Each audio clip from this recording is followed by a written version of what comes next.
In the following discussion, we spoke to Lefteris Katsiadakis, co-founder and CEO of Panathēnea, a modern reimagination of an ancient Greek festival bringing together technology, culture, and art. We explore startups, ecosystems, and how bringing the right people together can shape the future. This is our discussion with Lefteris Katsiadakis. You've described Panathēnea as a reimagination of an ancient Greek festival. What do you believe that idea could resonate in a modern global tech context, and what made you go down that route? As you mentioned, Panathēnea, it's a reimagination of an ancient Greek festival, and actually we got inspired by the ancient Panathēnea. So the idea generally is really simple, that what is the biggest, most impactful, and all the people on the planet know a festival, it's of course the Olympic Games. So the Olympic Games, it's a reimagination of an ancient sporting festival that happened here. So exactly the same, it was back then Panathēnea. And Panathēnea was about innovation. They had competitions not only in sports, but also in craftsmanship, in poetry, in engineering. They had music, they had boat races, chariot races, and all of that. And they were always able to find the next big thing, kind of, we can say. The fastest boats, the fastest chariots, the best music performances, and all of that. So we got inspired from that, and we said, it's really important to create a world-class festival here in Athens that brings the brightest people here and actually build a hub that brings together all those crazy people that are changing the world. And we truly believe that those crazy people come from the tribes of tech, business, and culture. So Panathēnea is a world-class festival hosted in Athens. And if you actually search all the other festivals and what is happening and what is happening with the European ecosystem now, you can literally find out that it's the perfect timing for Athens and for Greece to host such a festival. Because first of all, no one can argue the cultural heritage of Greece. Second, all of the foreigners want to come to Greece for vacation. So it's actually a perfect excuse to come for such an amazing festival and also combine it with your visit to the islands or to Athens. And then third, it's of course that the ecosystem is growing. We're in a perfect timing for the startup ecosystem and also for the cultural ecosystem, for the arts part, it's going great. So it's the perfect timing. But also, let's be honest, the Greek ecosystem is one of the smallest in Europe. Mm-hmm. But this is also a neutral ground where many other different ecosystems can gather. Because if you go, let's say, to France, you will see mostly the French ecosystem. To London, the same. To Germany, the same. Because those ecosystems have so much to say. But here, Athens can be the neutral ground where many other ecosystems can come. So this is our vision for Panathēnea and what we're actually building. Even though you said that the Greek ecosystem is smaller, in what specific ways do you go about bringing people from other countries and other ecosystems to Greece rather than their natural ecosystem? So it's a great question. Look, we've seen that there is an amazing potential to the European market and also to the Southeastern European one. It's like the geopolitical position of Greece. It's amazing. It's close to Africa, close to Asia, and Europe. So we've seen that many people are coming also for business value because they can find other ecosystems that normally they don't have access. So let's say to London, it's a little bit more difficult to find the ecosystem of Africa, of Asia, and all of that. That here, it's just a direct flight away. So we've seen that many other ecosystems like that are gathering. And also from the first year, we were expecting, honestly, mostly people from abroad to come from Balkans, from our region, from our closest neighbors. But we saw that the most represented countries were the UK and US. And we were super excited because we said, how and why that happened? And it literally happened because we have so many Greeks abroad that are in San Francisco, are in New York, in Boston, and other regions. And those people spread the word that something is happening. So they brought their partners, their co-founders, their lead investors. So they all gathered here. And they actually found a business value and also what I mentioned before, a great excuse to come to Athens. In terms of supporting the ecosystem, I think that there are a lot of ways to kind of support that Greek startup ecosystem, and a full festival is probably one of the most difficult. What specifically made you feel that doing a large festival in that way was going to be more impactful and more meaningful than, let's say, a smaller accelerator or something like that? It's a great question, and honestly, like we're in the perfect timing because there are many initiatives. There are great initiatives. We have a lot of VCs, we have a lot of angel investors, we have a lot of accelerators, many programs to the universities, and like to the whole ecosystem, across the ecosystem. It's amazing. But what we saw is actually we were in a Greek delegation of Endeavor Greece to Slush. Slush is maybe Europe's most beloved startup festival, and we were I was there as a volunteer to the festival. I really wanted to see that festival, and I wanted to create a festival about startups in Greece. So I was there as a volunteer, and we were with a delegation. There were investors from Greece, founders from Greece, amazing ecosystem, and we all went to the University of Aalto, is the biggest university there, and they were describing how Slush transformed Finland. And like the story is really simple. That one of the founding team members of Angry Birds from Rovio, actually, when he did his big exit, he went to the university. He had a speech there, and he asked the students, "How many of you do you want to join a startup, or you want to create a startup?" And out of the 600 students there, only 3 raised their hands. So he said, okay, I will change that. I will change the mentality. Because back then, all of the students wanted to go to work for Nokia or other big players in the market. And they created Slush in a model of an NGO, and all of their team is students and new graduates. And they were describing how it literally transformed the whole ecosystem. So we got super inspired by that ecosystem and by that model. So we said, we have to do that in Greece and actually transform the mentality of young people and help young people. So Panathēnea, it's not only a festival, but like its core, it's that it's an NGO that all of our team, we are students and new grads. I'm the CEO, I'm 23, and on all of our team, we are in our 20s. So, and the plan is that we leave our positions, and other people come to take our positions. So always the Panathēnea festival stays fresh. And by that, you create a mafia in the ecosystem.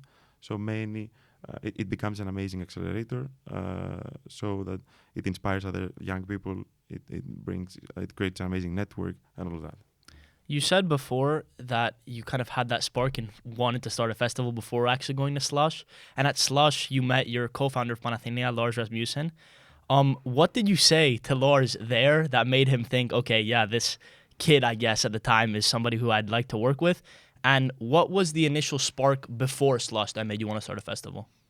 So before Slush, then generally when I was studying at the Athens University of Economics and Business, Accounting and Finance.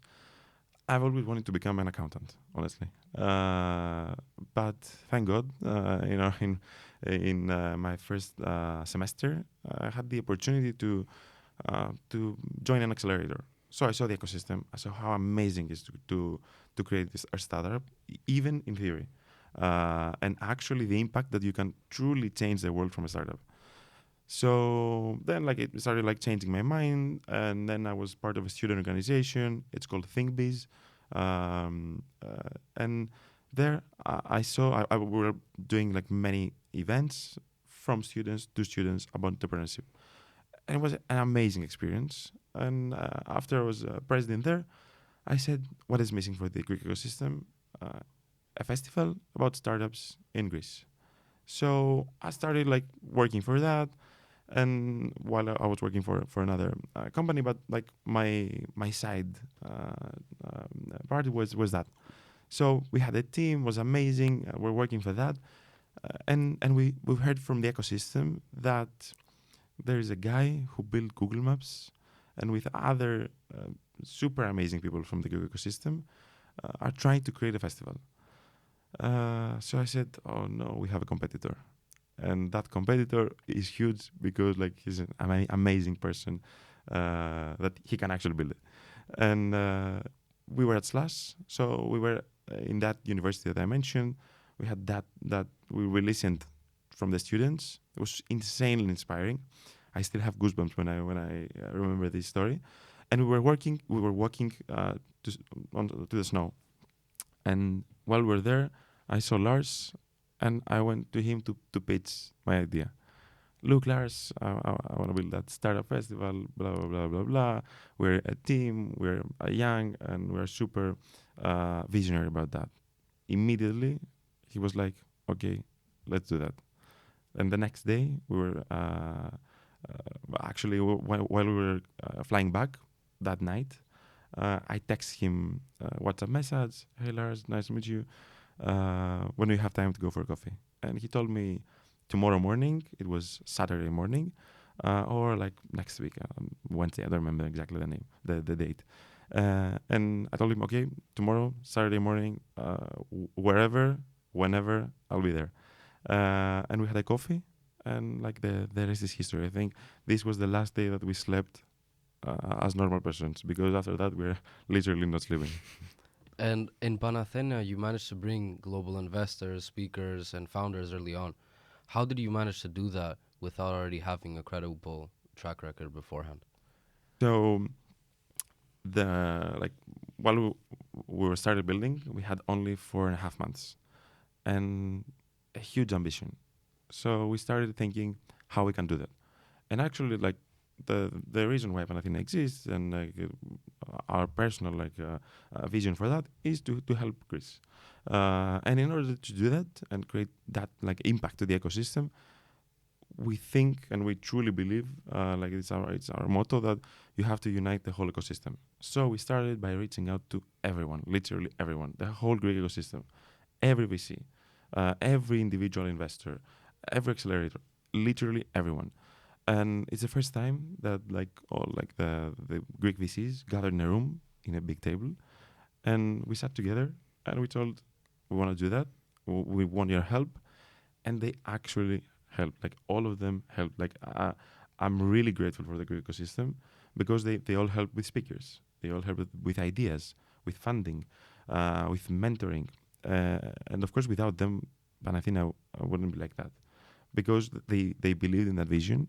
And they all sat together and said, okay, I know that guy. I can bring you that sponsor. I have this idea. I want to do this side event. So it became a national effort. And like we were working day and night for that. And actually we saw that happening. You managed to bring two really impressive, the co-founding team of Canva. Could you talk a little bit about how you made that happen? And then there was also a little bit of a failure during that talk. I remember I was there listening. Could you talk a little bit about what happened there and the story? So this is an amazing story. One of our first goals, where we were building like Panathēnea, we said, which founders do we admire? Like they are super inspiring, the story. And we said the Canva founders. And the Canva founders because they literally changed the world from nowhere, from their hometown, as we say, in the title that we used. Because they came out of Perth, from Australia, literally nowhere back then, and they actually built such an amazing company that disrupts the ecosystem. So we said, okay, we want to bring those founders. So Lars happened to be an investor at Canva, so like he had the contact there, but they couldn't make it, honestly. Australia is far away from Athens.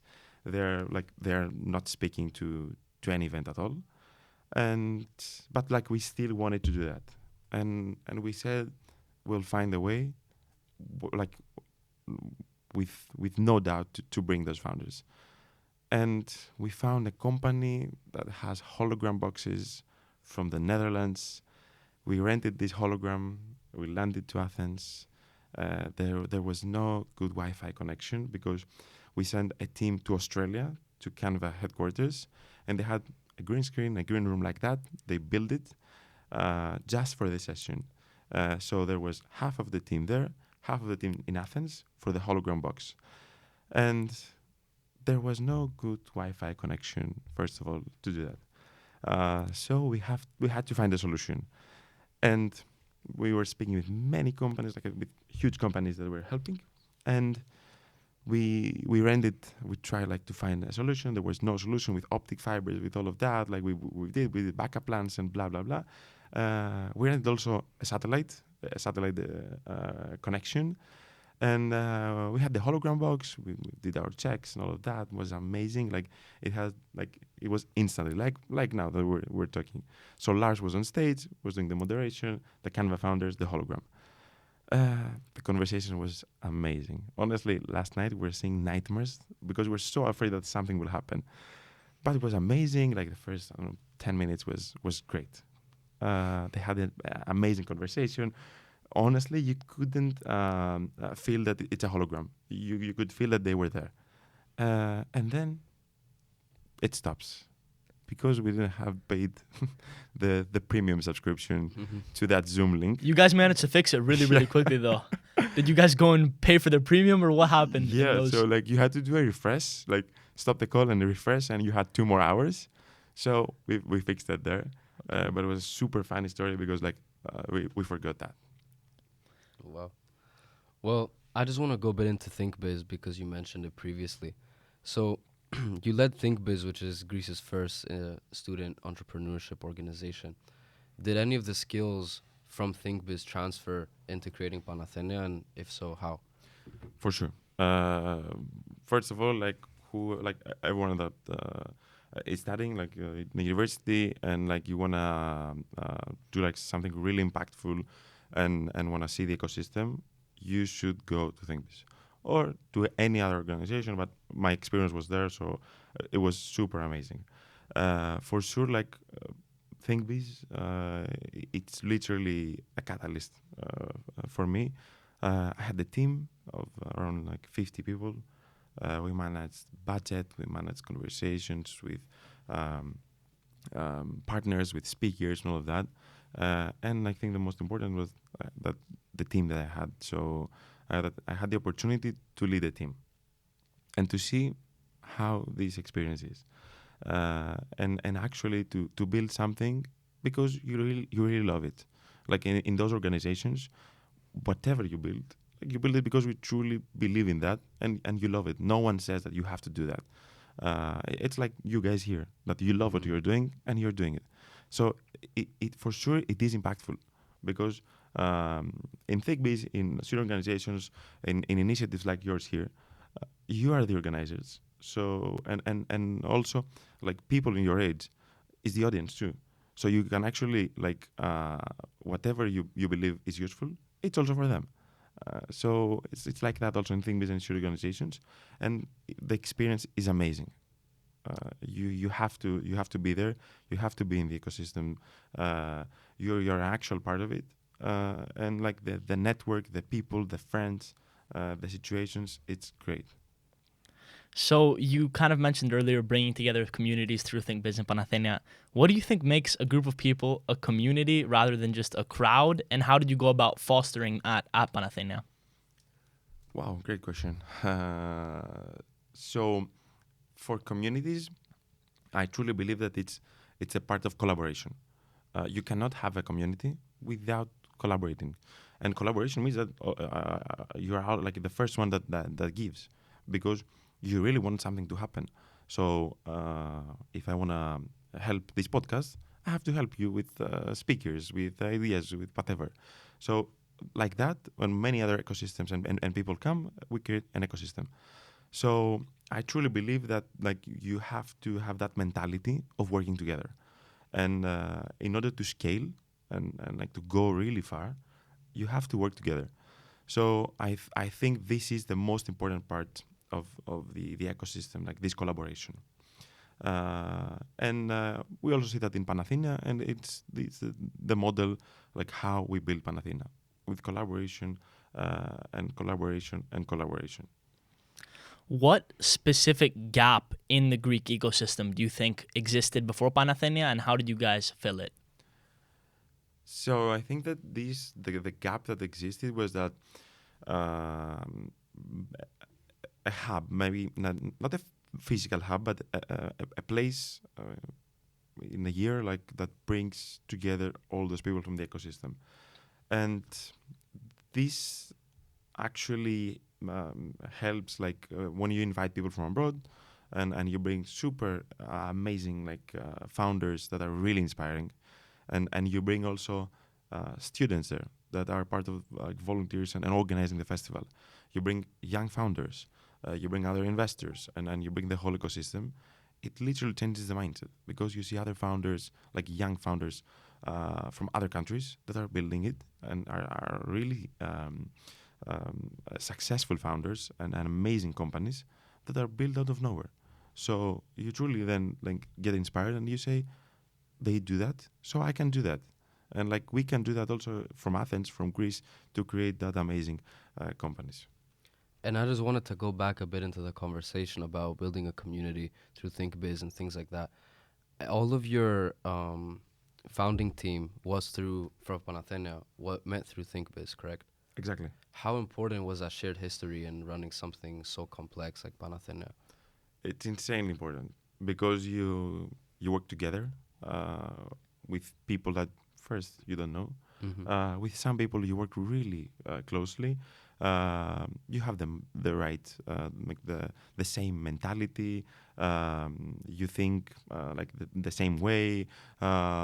So you come closer with some people, and when you work really hard for a goal, you get even closer with your team.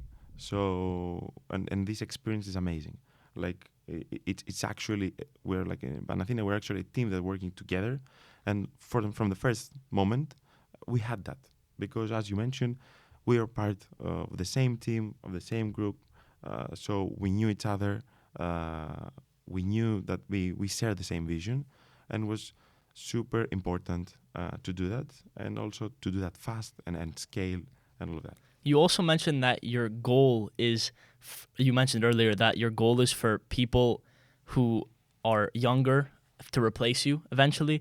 What makes you confident that they'll be able to do as good a job, and why? And if not, why do you think that that's still the way to go in terms of fostering that sort of young startup ecosystem? I truly believe that it's the perfect model, because Panathēnea stays always fresh and young, and has people that are there because they actually want to support the ecosystem, and they're actually are visionaries for that. So we truly we're now trying to create some playbooks and all of that, and write all of our knowledge and all of our experience. And the plan is that, as Slush also does the same exact model, that half of the team each year stays, half of the team gets replaced. So you always have in the team, of course, experienced people from the previous years, that they know how things happen. So it's a perfect model. And then those people who leave have an amazing experience, have an amazing network, and they can build the best startups. So it's the perfect model that actually can help the ecosystem grow and give back to that community.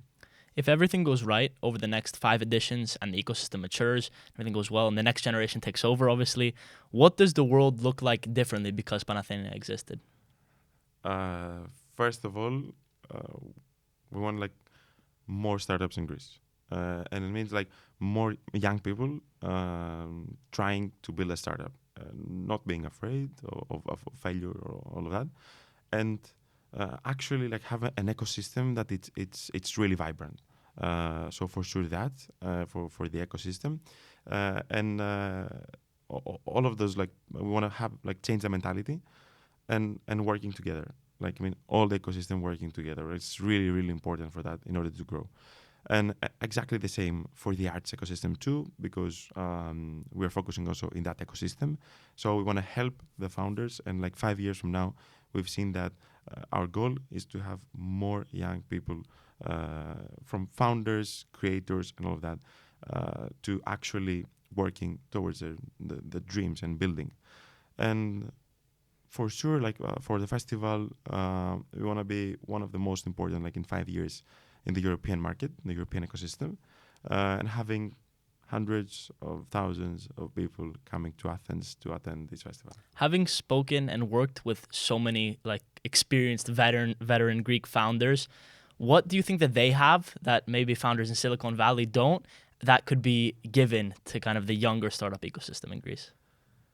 So I'm not sure about like the ecosystem like in other places because we are not that close as of course we are with the Greek ecosystem. But what I see in the Greek ecosystem is that we have like the most successful founders here in Greece, here in Athens, are like working really really hard. I mean like really hard. Like every successful founder that I know, they're working really hard, and they have an amazing vision, and like they have like really big dreams. So they are hustling all day, and they have big dreams. So and like they have amazing teams in Greece. We have an amazing talent, really amazing talent.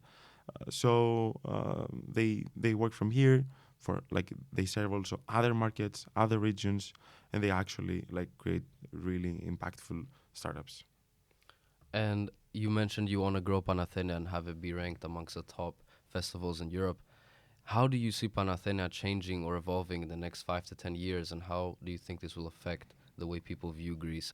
Amazing question. And so yeah, for Panathēnea, the plan is that we want Panathēnea to become for innovation what the Olympics are for sports, but hosted every year here in Athens. So we want to achieve that for sure. Like in 5 in 10 year plan, it's that Panathēnea will become the most important innovation festival on the planet. It will happen here in Athens, and being organized by young people. It's really important. So this is the plan, and we truly believe that this can change how people view, exactly as you mentioned, from abroad. So there are many people from other ecosystems that, of course, see Greece only as a vacation place. And when they hear that it's happening a festival that for this year we're bringing investors that manage more than $250 billion, they say, "Wow, is this happening? Is it happening really in Athens? Those people are coming? Is it true?" So it literally changes their point of view. And when they come here, they actually find out that there's a vibrant ecosystem, and there are amazing founders. There are amazing ideas, and we saw also from last year that funds from abroad found startups in Panathēnea, and they invested, and like they have now collaborations and all of that. So it literally changes that, and I think we are in like a great moment for that. I mean, like many like great investors know about that, are coming to Panathēnea this year. Like some of the world's biggest VCs on the planet are coming: Index Ventures, Sequoia, Accel, and many more. So it literally changes and will change how Greece is, like what people believe about Greece and our market and our ecosystem. To what extent do you think people who are younger and more starting out need a mentor in a larger investor or some type of person who you would bring to Panathēnea, any either veteran founder, investor, somebody more experienced? And how much do you think that it makes it easier for them to go about their journey having that person by their side? It's really, really important to have a mentor. Honestly, I don't see any reason why you should not have a mentor. Like having a mentor is amazing because you can actually always get feedback, ask for help, get connections. So it's really, really important. And it can be like the catalyst of your startup if you have a great mentor, and even more. So I truly suggest that. And the ecosystem is really, really open. Like guys, everyone has like, honestly, I couldn't believe that. But it's really open. All the successful founders, all the successful investors are there to help. Like, I don't think there's no one that we asked for help and at least wasn't there to hear what we wanted to ask. So it's amazing, and they really want to give back. And also they want to help other founders, if they're founders, or if they're investors, of course, to help other young founders and find the next decacorns of the planet. So yeah, I truly suggest that everyone should find a mentor, and like you should always pitch to everyone. Like, not be afraid for that. No one will steal your idea. even if they do that, okay, you will do that better because you are visionary about that. Like it's inside you, and like the mentors can only help. What would you tell someone who's too scared to start out right now? So uh, I'll go back to Panathēnea last year. So Panathēnea last year, it's 2.5 days. The first day, which is the half day, is at day 0, and one of the big parts there, it's the Founders Day.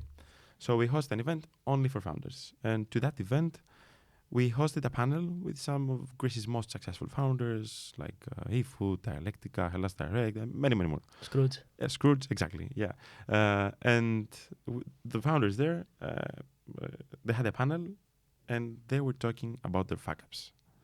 Honestly, it was the most inspiring session that I've ever seen, because you could listen from them that they had a ton of fuck ups. They fail and fail and fail and fail until like, but they believe and like keep doing and keep doing, and then they succeed. So I truly suggest to everyone that you should find a session like that and go and listen to that. Find a TED talk, find a podcast about that. I don't know. There are many successful founders that they share their fuck ups, and you will see that you are not the only one. So then it's easier for you to say, okay, if the founder of Spotify, let's say, had fuck ups, it's also natural. Like, so I truly suggest that, and then you always have to ask yourself why I'm doing that. So if this why is really big, you will do that. You will find the guts to do that. I think one of the bigger issues for people starting out is that like a startup sounds flashy. Oh, I'm gonna do this. I can't wait this, and that it's not specifically that you fucked up and you've like messed up everything. But I think what a lot of people who are starting out see is that there's so much work going in and zero output whatsoever, and you're trying every day. You're not seeing any real difference whatsoever. Just every day you're working, nothing's changing. It's not getting any better. Like it's starting to wear. You're seeing other opportunities. Like it goes. What piece of advice do you think you could give that would actually resonate with those people who are slowly kind of losing that motivation to continue? You're so right. This is exactly what's happening, because we just see like the big numbers. We hear some millions that they raise, and we truly believe that like now they're millionaires, they're billionaires. But no, like it's really hard. Like what is happening like in their offices, to every founder's office, and like to the teams and all of that, it's really hard. And like I truly suggest to every founder or like everyone who's starting and all of that, that what I said before, like to always ask yourself why I'm doing that. There are many times also like during Panathēnea that in the beginning it was really hard, and many people were saying, guys, it's impossible. You cannot build a world-class festival in Athens, not that big ecosystem. You have only 4.5 months. You don't have experience. You can do that. And it literally, there are days and nights that we're working and working was nothing. Like we were like actually like seeing no progress. But if you still like keep working on that and believing that and looking to your goal, I like for myself it's the like the reason why it makes me wanna wake up and run to the office and work with my team. So you always have to ask yourself why, and to see the vision and like close your eyes and see where you want to go in 1 year, in 2 years, in 5 years, and it will happen. And well, we usually ask this question to end the podcast, but you're not that much older yourself. You're 23, right? Yeah. So usually we ask, what would you do if you were 18 years old again? But we're gonna kind of reshape the question. Say right now, present day, you've lost everything and you've started from square one. What advice would you give yourself to kind of build back up to what you've achieved so far? Great question. So first of all, like I would go like to events, to accelerators, to programs, and actually be there like with the ecosystem, and like meet amazing other people that share the same mindset and like the same vision with me. So I would always be like with communities, with like-minded people, with those crazy people that want to change the world. And then of course work hard and always learn new things. And the most important, don't be afraid. So I like the next day after Panathēnea, I don't want to be afraid to try the next thing and then the next thing and the next thing. Like this is the way to move forward.